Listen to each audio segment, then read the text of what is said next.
everybody. I feel like I'm back home here in the old Ivy building. I spent a lot of days in this particular room. I hope you can hear me. I probably won't stand at the mic, but just wave a hand if I'm not speaking loud enough.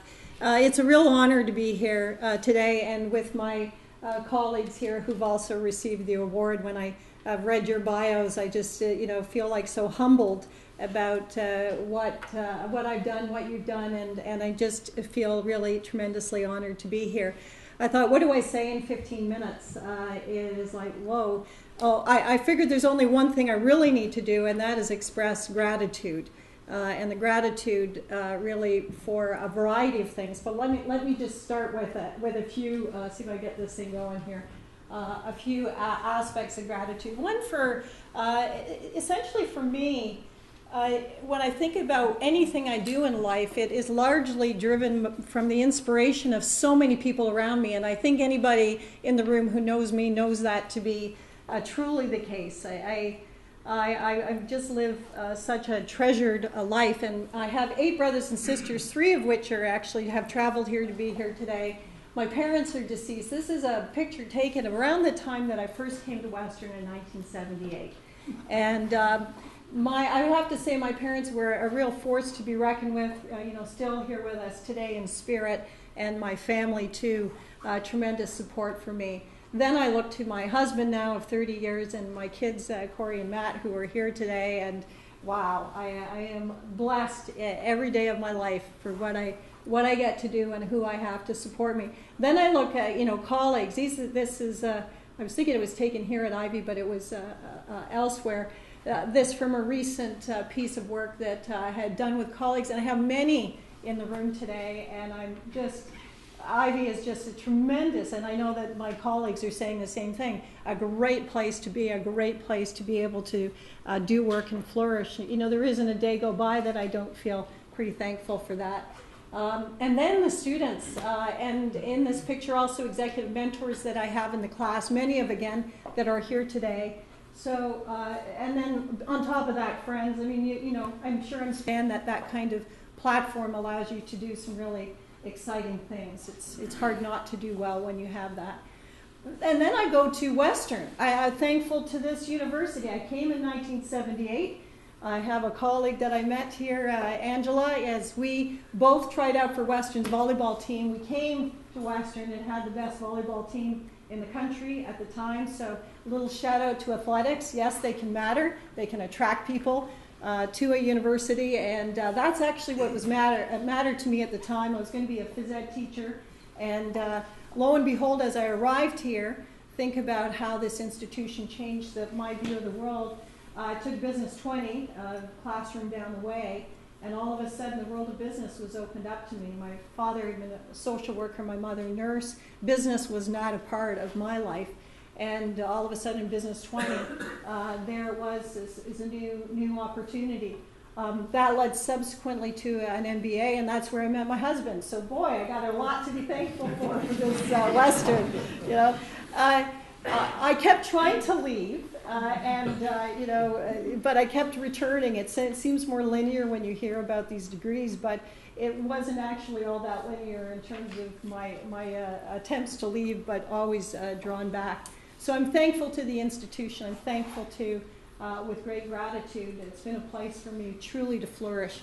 So let me then switch over to a little bit about what may be of interest to you. I hope that I can provide a few ideas about what I do, and I think that it should resonate, I hope, with wherever you are in life. And the quick journey through time is the nature of the work that I've done. This piece that Janice talked about, this article, this took about 10 years. I see Rod White over here, my colleague who co-authored this with me. About 10 years, right, Rod, in terms of getting that accomplished. So you think perseverance, pays off. It became an award-winning article. But that speaks a lot about how I've operated with my research. I've been fairly patient about it, tried to take on big ideas, and hopefully that they make a difference. There's a next stream, and you probably can't see the picture here, but there's Joe Flaherty, Colin Mockery from Whose Line Is It Anyways, Joe Flaherty from SCTV. I began to work in improvisation, and we actually had them here. I did a video with them, and that speaks to my interest in connecting deep theory with practice. So here this was, how do we bring improvisation, the theory of improvisation, to practice, and that was a piece that I worked on with them. I also then did some work around innovation, trying to pull a lot of these pieces together, and this ended up being, for the last 5 years, the top downloaded article in the Journal of Management Studies. So a lot of these things speak to my interest in deep theory to practice and big ideas, complex kinds of things. They cross in psychology, sociology, economics, anthropology, sometimes quantum physics.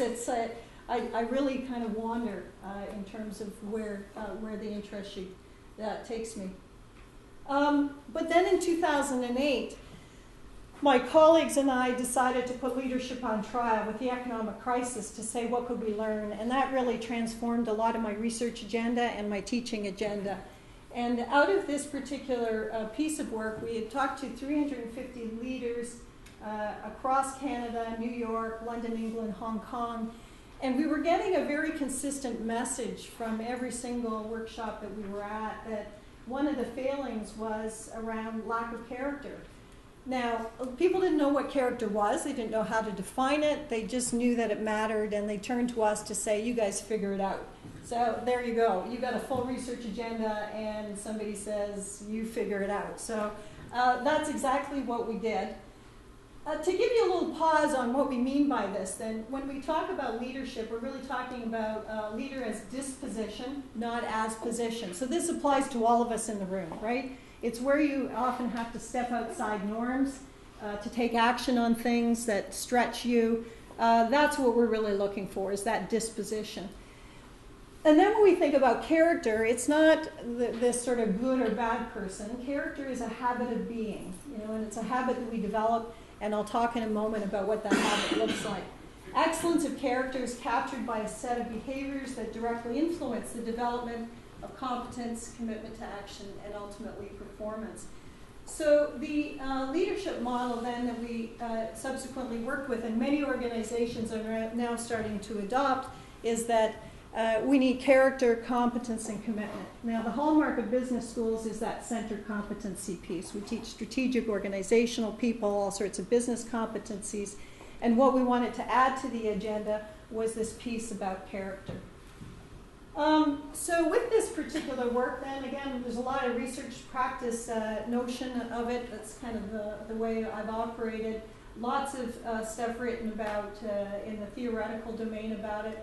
This particular paper won the Article of the Year award for Academy of Management Learning and Education, and I think largely because it was shifting the conversation in business schools and hopefully in organizations. What our intent is to elevate character alongside competencies. And I think in higher education, it's really a message that we have to take on board everywhere in a university. Competencies have kind of driven us a little bit over the edge, and we've often lost that sense of what character is. The Institute of Corporate Directors partnered with us. We worked with their 5,000 members across Canada and brought these notions of character also to corporate governance and developed an assessment that's used now in organizations. So here it is. I'll just park on this one. I normally spend about 2 hours on this model of character, so you guys have got to be really smart on the uptake on this. Is that the basic Coles Notes version is that through this theory of practice work, and this is anchored in the work of Aristotle and Plato, and it's brought through by modern day theorists in psychology and now into the management domain with the work that we're doing. Identified these 11 dimensions of character as being the essential aspects of what it would take to be a great leader. Judgment is in the middle because it's, for Aristotle, it was the practical wisdom. It's like an air traffic controller that allows us to kind of dial up on any one of these dimensions of character. The issue is that when you need to draw on it, though, it better be there. And unfortunately, for a lot of our leaders, there are many missing dimensions of character. And quite frankly, even for all of us in this room, we all have this capacity to deepen it. Personally, for me, I end up having a lot of drive, transcendence, courage, accountability, a bunch of these things, but I miss a lot on temperance.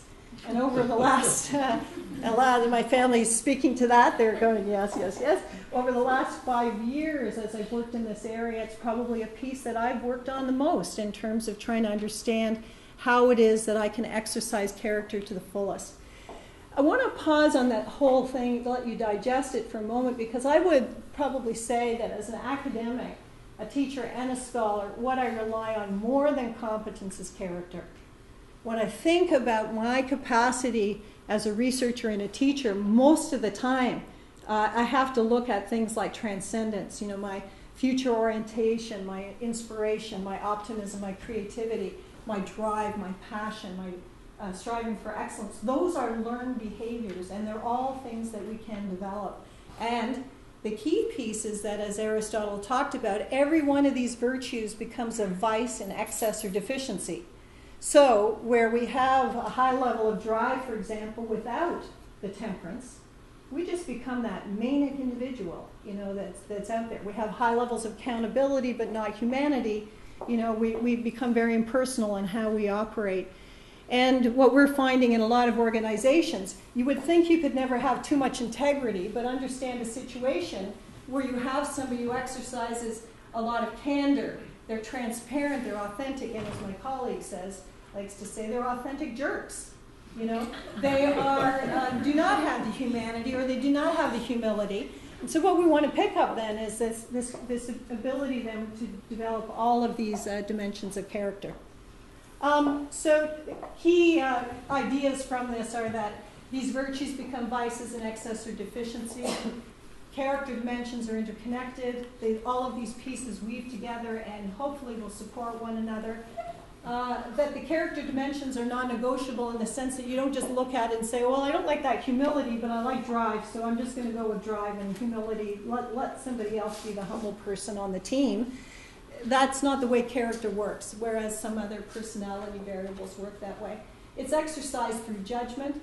The quality of judgment impacts individual and organizational performance, and it can be practiced and developed. That is just a huge piece about it. One of the courses I'll talk about that I teach in the MBA program is designed to develop leader character over a 5-week period of time. We're working with a lot of executives in this area. Now, it is important to understand that context can build or erode character.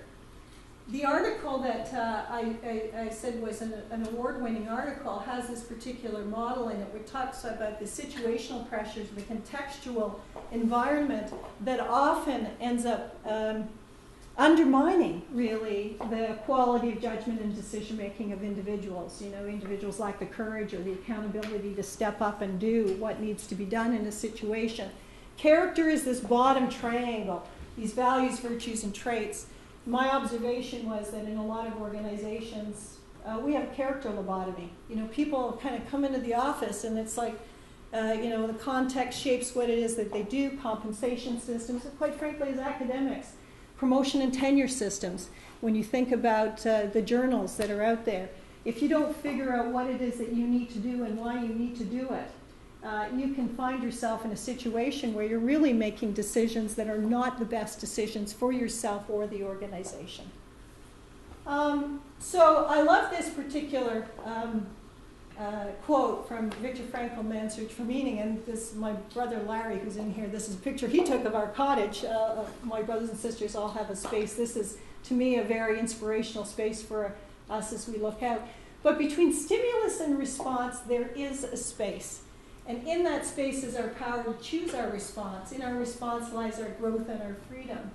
So when we think about character as a habit of being, it is in every single moment and every single day, what are we activating on?